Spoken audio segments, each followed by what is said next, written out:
ನಮಸ್ತೆ ವೀಕ್ಷಕರೇ.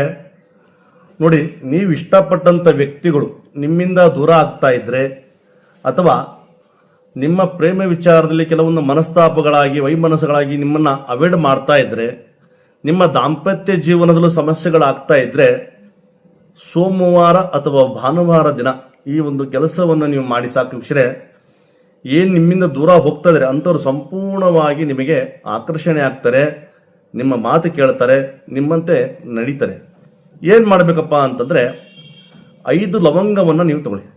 ಆ 5 ಲವಂಗವನ್ನು ತಗೊಂಡು ನಾನು ಹೇಳಿದ ಮಂತ್ರವನ್ನು ಹೇಳಿ, ನಿಮ್ಮ ಇಬ್ಬರ ಹೆಸರನ್ನು ಹೇಳಿ, ಆ ಲವಂಗವನ್ನು ಏನು ಮಾಡಬೇಕಪ್ಪ ಅಂತಂದರೆ ಸಂಪೂರ್ಣವಾಗಿ ಅಗಿಬೇಕು, ಅಗದು ನುಂಗಬೇಕು. ಇಷ್ಟೇ ಕೆಲಸ. ಈ ಒಂದು ತಂತ್ರವನ್ನು ನೀವು ಮಾಡಿ ಸಾಕು ವೀಕ್ಷಕರೇ. ಯಾರು ನಿಮ್ಮಿಂದ ದೂರ ಹೋಗ್ತಿದ್ದಾರೆ ನಿಮ್ಮ ಜೀವನ ಪರ್ಯಂತ ನಿಮ್ಮ ಜೊತೆ ಇರ್ತಾರೆ.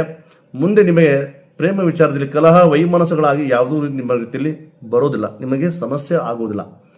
ಯಾವುದಪ್ಪ ಮಂತ್ರ ಅಂತಂದರೆ ಓಂ ನಮೋ ತಾರಾದೇವಿ ವಶಮಾಯ ಸಿದ್ಧಿ ಕುರುಕುರು ಸ್ವಾಹ ಅಂತ ಈ ಮಂತ್ರವನ್ನು 3 ಬಾರಿ ಹೇಳಿ, ನಿಮ್ಮ ಇಬ್ಬರ ಹೆಸರನ್ನು ಹೇಳಿ, ಆ ಲವಂಗವನ್ನು ಅಗಿದು ನುಂಗಬೇಕು. ಇಷ್ಟು ನೀವು ಕೆಲಸ ಮಾಡಿ ಸಾಕು ವೀಕ್ಷಕರೇ. ಯಾರು ನಿಮ್ಮನ್ನು ಅವಾಯ್ಡ್ ಮಾಡ್ತಾ ಇದ್ದಾರೆ, ನಿಮ್ಮ ದಾಂಪತ್ಯ ವಿಚಾರಲಾಗಬಹುದು, ನಿಮ್ಮ ಪ್ರೇಮ ವಿಚಾರಲಾಗಬಹುದು, ಯಾರು ನಿಮ್ಮಿಂದ ದೂರ ಹೋಗ್ತಾ ಇದ್ದಾರೆ ಅಂಥವ್ರು ಸಂಪೂರ್ಣವಾಗಿ ನಿಮಗೆ ಆಕರ್ಷಣೆ ಆಗ್ತಾರೆ, ನಿಮ್ಮ ಜೀವನ ಪರ್ಯಂತ ನಿಮ್ಮ ಜೊತೆ ಇರ್ತಾರೆ ವೀಕ್ಷಕರೇ. ಇದು ನಿಮ್ಮ ಸ್ನೇಹಿತರಿಗೂ ತಿಳಿಸಿ, ಕಮೆಂಟ್ ಮಾಡಿ, ಲೈಕ್ ಮಾಡಿ. ನಮಸ್ತೆ.